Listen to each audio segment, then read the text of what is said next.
Hi, this is Mark Stone from Kelowna.com. We're here at Spring Valley Middle School with the human statues, Zach and Jeff. Hi. Hey Mark, how you doing? Good. How are you doing? Good, doing well. Thanks for having us. So this is Jeff, right? This is Jeff. Jeff. That's And Zach. that is Zach. Yeah. This is a gym, and this is an empty gym that we are inside right now, which we're very excited about. We are in an empty gym, but in 10 minutes it will not be empty. It'll be full of students. So tell us about this gig that you got with the Okanagan School Division. We attended a conference, Pacific Contact, in Vancouver earlier this year, and it resulted in this booking. We did a one-song presentation. It was the pitch and perform, and it's resulted in this week's worth of bookings here. All from one song.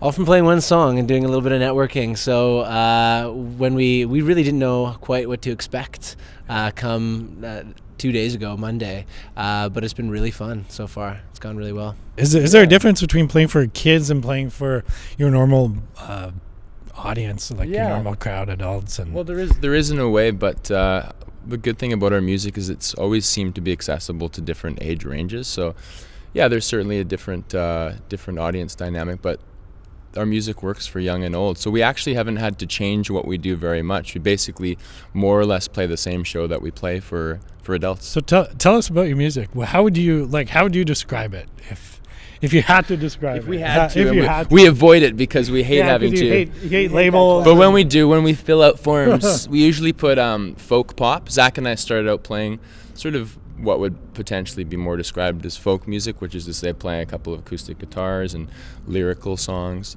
But increasingly we're also sort of a pop act. In Toronto we also play as a band.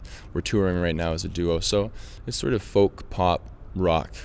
That's what we get a lot. I mean, it depends. Depends on what the sample size was of who saw the show. Because it really does run the gamut. But yeah, those are all influences for sure. We released an album last year in Toronto. It's an independent release, and it's gone really well. We sort of did that on spec a couple years ago, and we've managed to sell a few thousand copies across the country, which is great.